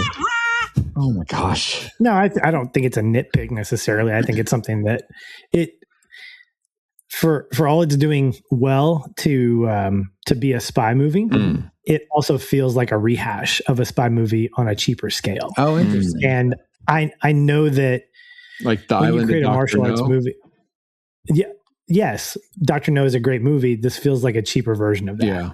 Because of the fact that there are similar notes in this movie that you can compare to Dr. No, it's one of those things that the template for future martial arts movies, unfortunately, was built off of a template for good spy movies in the 60s and 70s. But all stories are built off of templates that are built off of templates. Yeah, I mean they are. And you can make the argument that like Seven Samurai that I've only seen once and won't see it again because it's just long. It's long. And I like martial arts movies. I can respect Akira Kurosawa for what he did in bringing up a movie that eventually became The Magnificent Seven. And which became Three Amigos. Which tangentially, yeah, I guess you could say that. Which became Galaxy Quest. Yeah, thank you, Francisco. But to your point, both of you guys, to your point, those dropped into two different genres. You got this slapstick comedy, and then Galaxy Quest was a space opera comedy. So that's taking a genre and flipping it and kind of reimagining that. This feels like, let's do Dr. No, but let's add some martial arts to it. That's kind of how it translates. And so everything just feels kind of flat. It doesn't feel like it's very innovative apart from those scenes. That's why I wish we had more tournament scenes. We only had maybe 2 or 3, and those were amazing. The other times that we got martial arts was the pre-drone shot of the different compartments of people doing their taekwondo karate stuff. Like it was basically taekwondo class adjacent to everybody as you get in there. And then you had Bruce Lee doing his stuff with all the henchmen. And all that's good, but it's all serviceable around a plot that you don't really care about because you've already seen Dr. No. And it's like, okay, it's Dr. No with Bruce Lee. But He's got Dr. No have a cobra twice, which was amazing. Oh, you speak such great wisdom. So I think for all it's doing to bring stuff forward, it's also using a template that was successful in an effective way as that type of, like if you call it a spy movie, you're not doing it justice. If you call it a martial arts movie, I think you're giving it a lot more credit. I was about to say, didn't they just do what you talked about of like taking something and flipping the genre? So they took the spy and flipped the genre into a martial art? No, my argument is that they just added a martial art element to it. There was nothing new about Isn't that what Three Amigos did? They just added a humorous. They added comedy. They added 3 guys that did amazing comedy, and what you cared less about 3 guys that did amazing was the fight, and you cared more about these 3 guys drinking water in the desert and how funny that was. I think if you're gonna Amigos, you win.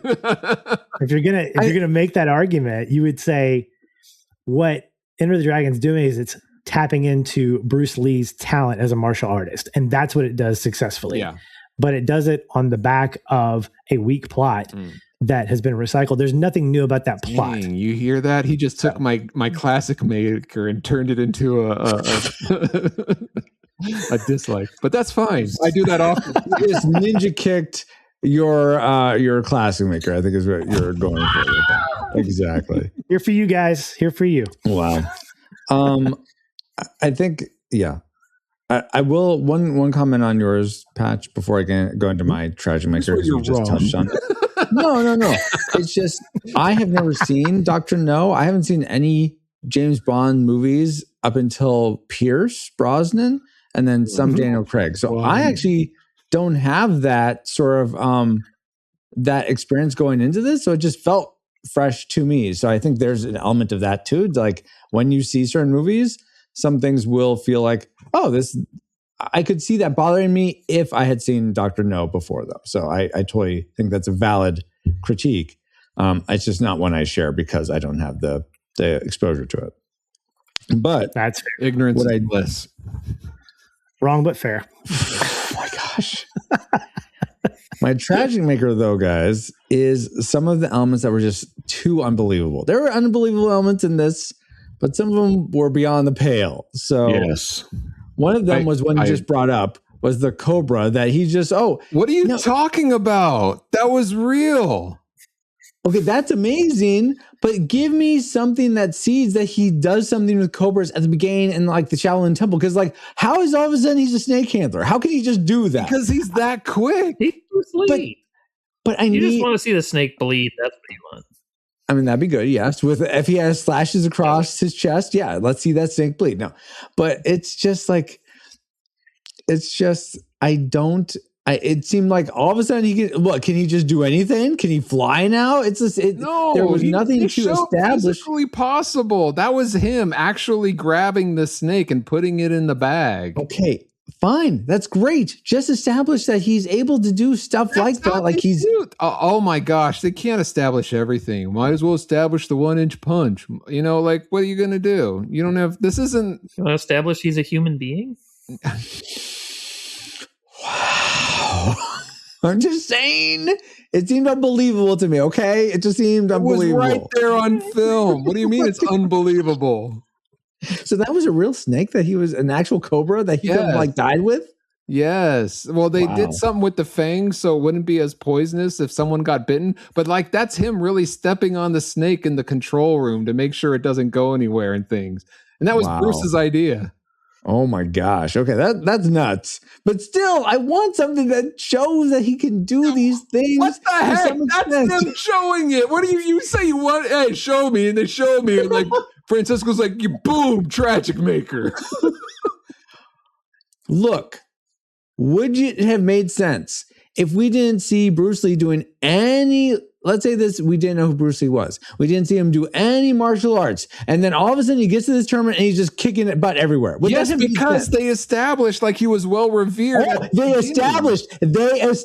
Exactly. You made my point for me. Thank you very much. Good night.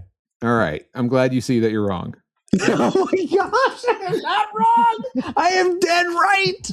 But last other thing that sort of made me, that I thought was too silly, was the girls with their earrings and just like throwing them up, and then the one that blows it, like that's not going to send a dart through an apple. Give me a break. Okay, so that's it for me. That's my. I will agree with you on that. That was over the top and unnecessary. Okay, all right. So we're in agreement about all of my classic. Did blow on it, and it really did fly. It's on the film for everybody. No, that's. Oh my goodness. Okay, so that's my trash maker for Enter the Dragon. Can I go next? Mine is actually kind of in that same. Okay, yeah, go for it, Paul. If people don't mind. It's unbelievable. It's basically what Patch said earlier about modern fighting sequences being so clean and so well done that when you go back and watch this, the fighting sequences don't stand up to the standards that we have today, how they're choreographed. And that's not a slight against Bruce Lee, who actually did all the choreographing for this movie. It's back then it was considered okay and it was new and everything. So the audiences weren't used to this kind of choreographed fighting as it was. But as a modern audience person watching this, it's some of the exaggerated gyrations when people get hit or kicked. And I'm not talking about people getting hit or kicked by Bruce Lee or Bloodsport Bolo, because if I got hit or kicked like that, I would be vibrating and gyrating out as well. I'm talking about like Bruce Lee's sister at the beginning, where she's hitting and kicking these grown men who are like, one kick and they're down, and they're like all fighting and all. And, not everybody attacking at once, only one at a time, kind of that kind of sequence of fighting that is just overplayed and what we're used to as an audience now. I was looking for the Ninja Turtles Foot Clans, where they're just like not fighting, but they're just in the background, just standing and waving their arms. That didn't happen. They were just standing, but it was choreographed in a way that just doesn't seem as believable to a modern audience. And that's what I found unbelievable. That's interesting, because I'll push back on you a little bit, Paul, because I feel like in this, it felt grittier, which feels more authentic. Whereas choreography these days feels much more like a dance than an actual fight. So I don't know, but I could see what you're saying, though. Yeah, I think not every martial arts movie these days, but right, more like that. All right, but as this film is considered by some to be the greatest martial arts movie of all time, and I'm not trying to make an argument against that. It's hard not to compare it to other ones when you're talking about some of these fighting sequences. Yeah, I don't think I'd put it at that regard, but okay. Patch, let's go to you next. What did you hate most about Enter the Dragon? I would say the misuse of bad guys. Oh, like Han or the henchman? Yes. Oh, okay. No, like, I mean, you mean how Han misused and like killed his own henchman for being bad? What a waste. The snake should have been the main villain. Is that? The henchman should have been the main villain. No, the snake should have been. Snake. No, Bolo should have been the main villain. Right? And this is coming from a guy. Oh my god! This is coming from a guy who grew. This is coming from a guy who grew up watching Bloodsport before he got to see Enter the Dragon. So when you see Bolo, you're like, "Oh, dude, Bloodsport, yeah, Chun Li." And I understand. I completely get my bias towards that. but they set him up as like a big bad, like he's going to be a big bad. Yeah. All he was the hype man for the movie. That's true. And I think in hindsight, Han has acting chops. The actor, in reading about him, he's an older actor, but he's been doing this for a while, so it makes sense to use him. Right. And he's the guy who you don't expect to necessarily have the martial arts prowess because he's just kind of in his ivory castle calling down orders. So it makes the last scene a little bit weaker because Bruce Lee could totally just tear that dude up, claw or not. Right. Like he's going to get him. And we've all kind of alluded to that. So I can excuse him, but when you've got Bolo and you've got O'Hara and you introduce O'Hara in a way that I think is legit, you know, he's busting boards and doing his thing in that black and white footage. He loses credibility for better or for worse when he punches that balsa wood board, and Bruce Lee's best line in the movie, "Boards don't hit back." Yeah. Right. You know he's just going to get pummeled. Yes. I wish that O'Hara and Roper would have squared off. Yeah. And I wish that Bolo and Bruce Lee had squared off. Yeah. Because the way that Bolo does his martial arts is so much faster and cleaner than Roper. Roper's good, but I'm going to say this, it's going to sound very, very, I don't know, prejudicial, racist, whatever it is. But something about seeing two Asian guys who know the martial art doing their thing, I think it makes for a better choreographed fight scene as opposed to Bruce Lee beating up this big white dude who just uses brute force. It's fine that I see why he does that. Like he completely outmatches him for good reason, but the compelling visual would have been better for me if it was Bolo and Lee, because those guys were absolutely legit. And I would love to have seen that. So I think, flip the script on those two, on those four, you got great. You elevate those. I want to see that movie, Patch. Yes, I do too. Yeah. Enter the Dragon and Bolo. That would be like the follow-up. Yeah. So interesting to know. I didn't know until I was listening to the commentary. Bolo. That's his real name. Yeah. Bolo. But he is basically China's Arnold Schwarzenegger. He was China's Mr. Universe. Oh, okay. He got hired that way into his body shirt. Oh my gosh! Yeah. So, and one of the you've seen, and I don't know if you've seen, but I've seen these like kind of like UFC fighters and all these people who wear these T-shirts that says "Your martial arts don't work here" because they're so big and buff. So it does create a compelling stance between the martial artist and one who is so big and buff. Like their different strengths play at each other. That would have been very interesting. Yeah. And it's kind of sad because I don't really remember how Bolo is even taken out. I mean, I know I've only seen it once, but Bruce I feel like steps on him and goes, Roper takes him out. No, wait, no, Roper takes him down. The scar. Never mind. Yeah. Roper takes him down. Lee takes O'Hara down. Yeah. Roper does. It's just, it's weird. Yeah. I almost here. Oh, go ahead, Baba. I was gonna say it's like Johnny Cage beating Goro. It's like, it's fine, but it's not believable. It's not as fun. I guess here's what I would have liked: something like I guess I want a Die Hard scene. I want Bruce Lee to be done, but then maybe Bolo comes back and Williams comes back. He like got out of the tub, and him and Roper take down Bolo just as Bruce Lee's like leaving. It's like, oh, thanks guys. And so that they actually meant something. They like helped the hero at the very end. I would have loved something like that. When you say a Die Hard scene, I thought you were expecting, Bruce Willis to crawl through the vents and bottom, like, hey, what's going on? Hey, come to that is some fabulous fan. I could just hear Don LaFontaine for that sequel. And Williams comes out of the tub, ready to fight. Come on. Covered in piranhas or... I'm just saying, I would have because Bolo, I felt like went down too. Just, like I said, I didn't even remember he went down, but I remember him being so impactful when he like takes his shirt off and he just is crushing all these henchmen. Dude is massive. Yeah. So it's just like, it felt very anticlimactic for a villain like that. So this time the Cobra gets taken down by Bolo. See, I'd watch that. Oh my gosh. Anyway, John Lee.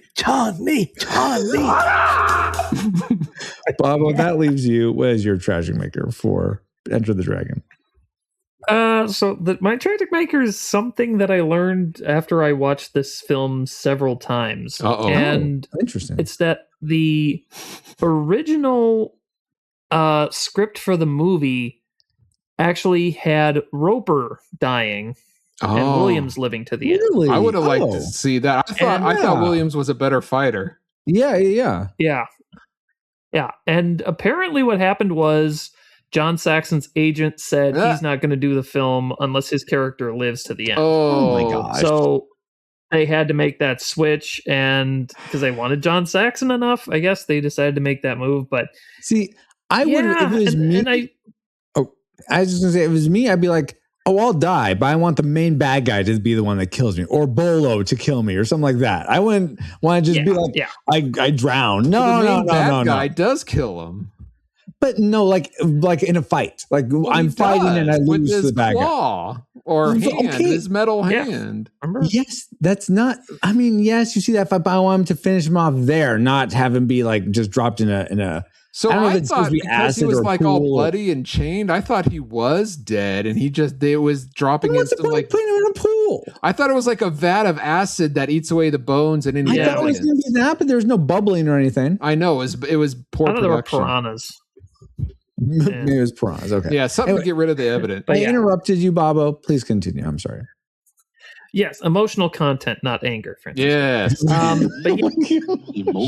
that original script, though, when I was thinking about it, I thought it might make the movie feel a little more like an exploitation movie. To kind of go back to talk about the stereotypes. It's like the Asian guy and the black guy win at the end, and the white guy got killed off. Like exploitation movies, sometimes that kind of thing happens. Yeah. But I think that does make for a better ending. Yeah. So, or have all three when live. I learned that. Or all three, yeah. Yeah, or they could still kill Roper off. I'd be fine with that. I didn't understand why Roper's girl died. I mean, who's fighting her and killing her? I think she just got knocked over and all the fishermen pile through. I imagine she just fell and her broke her neck. Broke her neck, yeah. Maybe she just got knocked out and nobody bothered to check on her. I don't know. She tried to take out Bolo, but Bolo's like, nope. That Cobra got loose, and there we go. Exactly. Yes, that's what happened. Fabulous fan fiction of my own.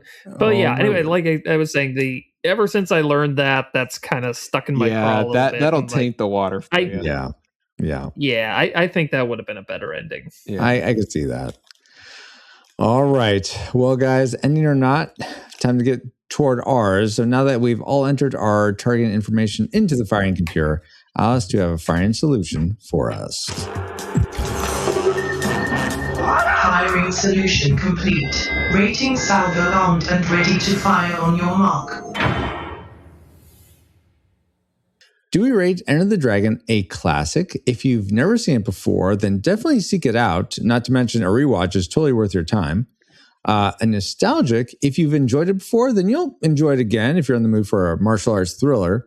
But if you've never seen it, watch it once for the memes, maybe on 2x speed, knowing you could end up really liking it or really loathing it.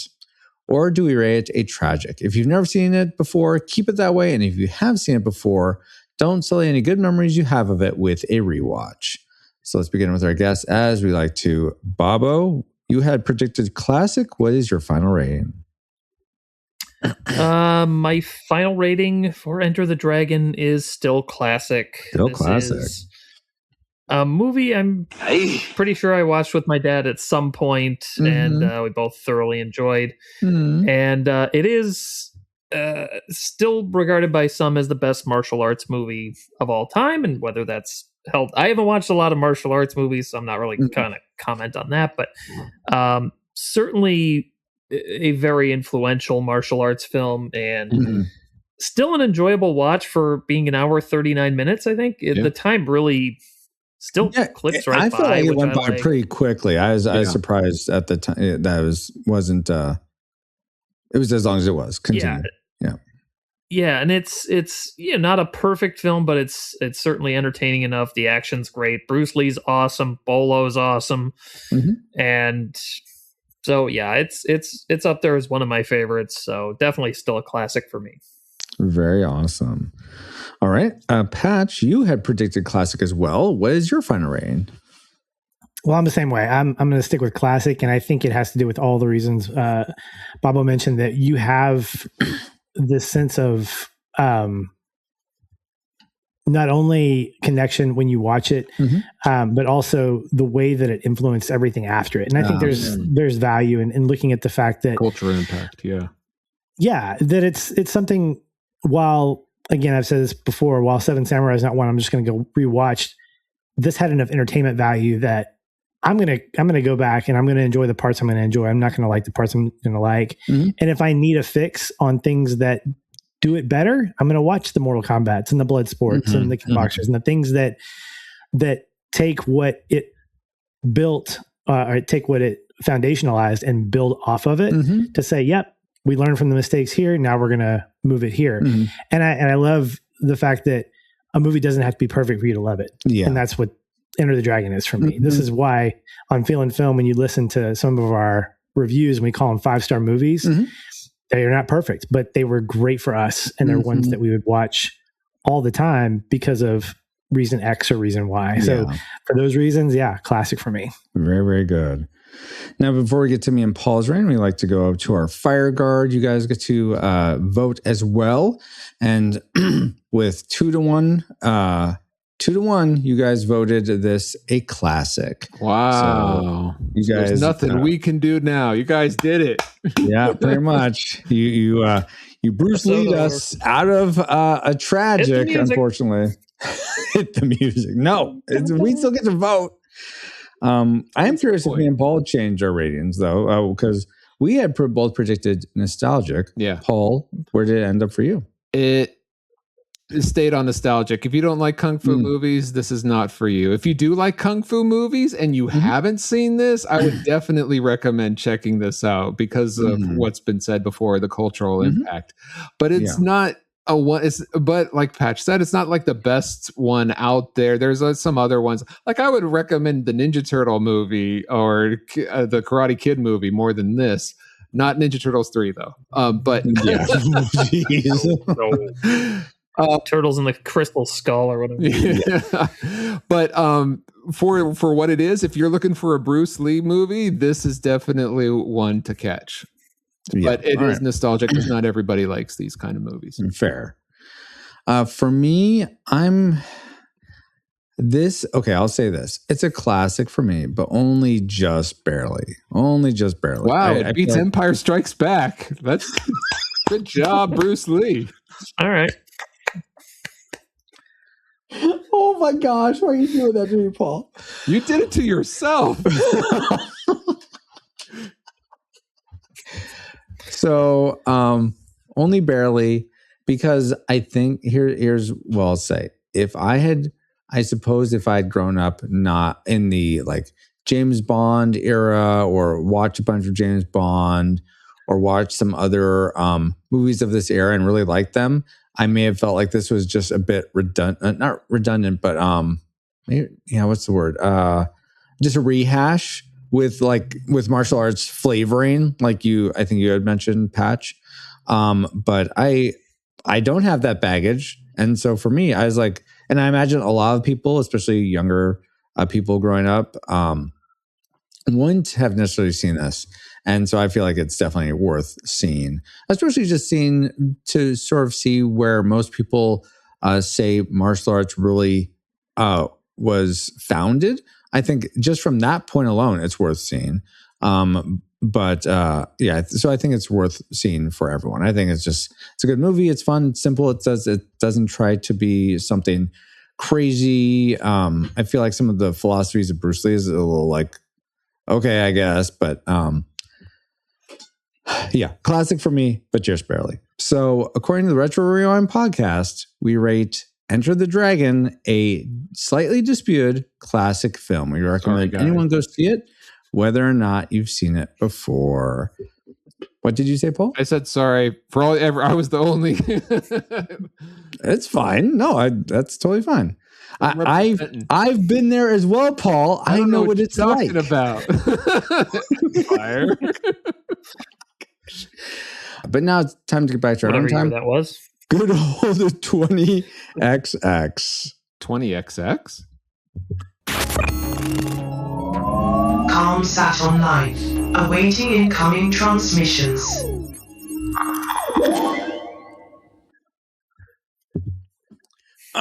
Feels good to be back. But we wouldn't have been able to travel back to 1973 to begin with if it weren't for our amazing Fire Guard. First up, our Fire Knights, Deborah Powers, Dustin, He's a Big Deal Warford, Kennethan, and Flux. And our Fire Guards, Ashley Ruiz, Brian Scott, Dale, Daryl Hafner, Drew of the Cellcast, D. Tungsten, Fabulous Lomax, Geek Devotions, Gaiden, Mary Kay Cronenbitter, Cool Deluxe, Redeemed Otaku, Ryan Frosted, and that's our Bob. Oh, you're right here! Woo! Hey! In addition to one other awesome patron as well. Thank you all so much for keeping the gigawatts coming. And if you want to help keep us flying and get bonus content for your generosity, head over to firejoystudios.com/support to start.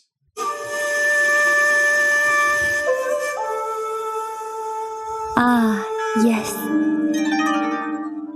I see this dream utilizes an ancient secret of being sponsored by PaulJPowers.com. What? I didn't. Nothing. There's nothing stereotypical about that. Wow. So, Francisco, we're very honored and very appreciative of all our supporters. Absolutely. If people aren't supporting, and they don't want to, take a dip out of their wallet, how can they support us? Well, one way is to compliment us with a 5-star review on your preferred podcast player. You could do Google. You could do what are the other big ones? What podcasters do you guys use? Oh, I use Apple. Podcast Addict. Podcast Addict. Okay, there you go. That's one for sure. What was that, Paul? I said I used Apple, but wherever you listen to it. Yeah, wherever you listen to it would be a good place to to share your reviews. You may, like Paul said, Apple. So Tony T left us a 5-star review. Whoa. He says, certified classic. Retro Rewind podcast is like opening a dusty shoebox. Thank you. Or a dusty shoebox. A dusty shoebox in the back of your closet and realizing every memory inside still hits. This show is pure fun from start to finish. The host, Francisco, PaulJPowers.com, and Ashley, apparently Ashley is a host. She's on so many, might as well be. Have incredible chemistry. The conversations are natural and joyful, and the nostalgia is served with just the right balance of humor and heart, and the guests are always great. Like Bobo and Patch here.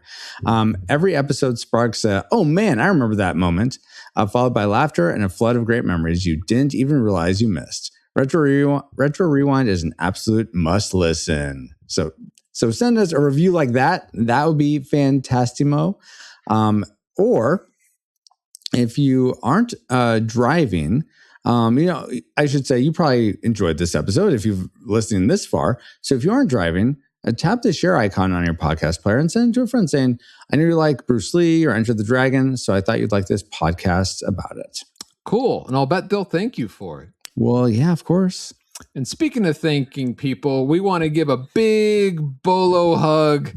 Oh, yeah. Guest hosts for sharing their thoughts about Enter the Dragon. And since I like to go alphabetical, we'll start with Bobo. Thank you so much for joining us and sharing your thoughts on Enter the Dragon. Thanks for having me. I have nothing to promote. So go pick up Bruce Lee's book on the Tao of Jeet Kune Do instead and read that.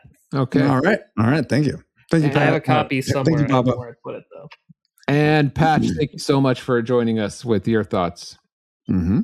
Fantastic to be here as always. Love bringing the feels and apparently the martial arts. I echo the words of my fellow guest host.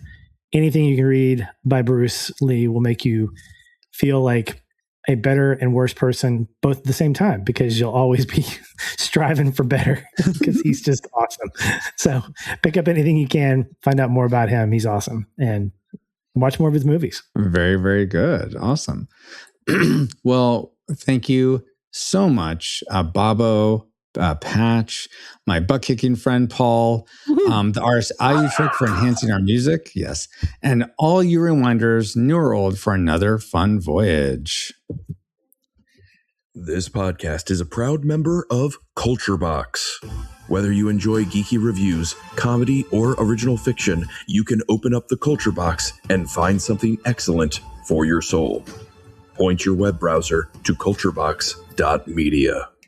As our professional dubber just said, we are now part of Culture Box Media Network. Find all the shows unpacking truth through story, comedy, and geekery at culturebox.media. Thank you, EXO, and thank you for listening. We pray you are more joyful today than when you first hit play. But like a Pokemon, we gotta catch you all for The Princess Diaries. You know, the spiritual sequel to Enter the Dragon. You scared me. I thought you were going to say. I thought it was a sequel to The Princess Bride. Woo! Dodged a bullet on that one. Is Bolo in that one? Oh, Bolo's in that one. Yes, exactly. Back, That would right? be amazing. He and Williams come back from the dead. Wow. He's the princess. I think Ben Stiller might be in it. It'll be a trio. Oh, my word. But anyway, Princess Diaries, our next adventure on the Retro Rewind podcast. Retro Rewind mission complete. Proceed to base to await next mission.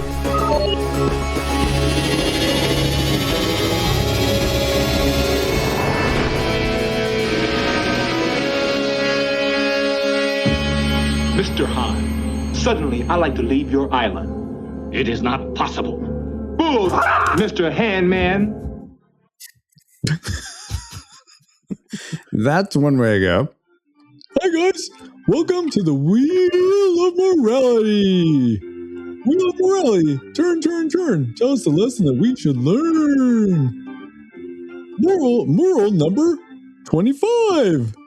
If you're going to fight Bruce Lee, make sure you don't fight Bruce Lee, because you will lose. Oh, that's pretty good. It's like fighting without fighting. Oh, see what I did there? Bye, guys. Perfect. Wow. Perfect. Was it Street Fighter? All right. You win. Perfect.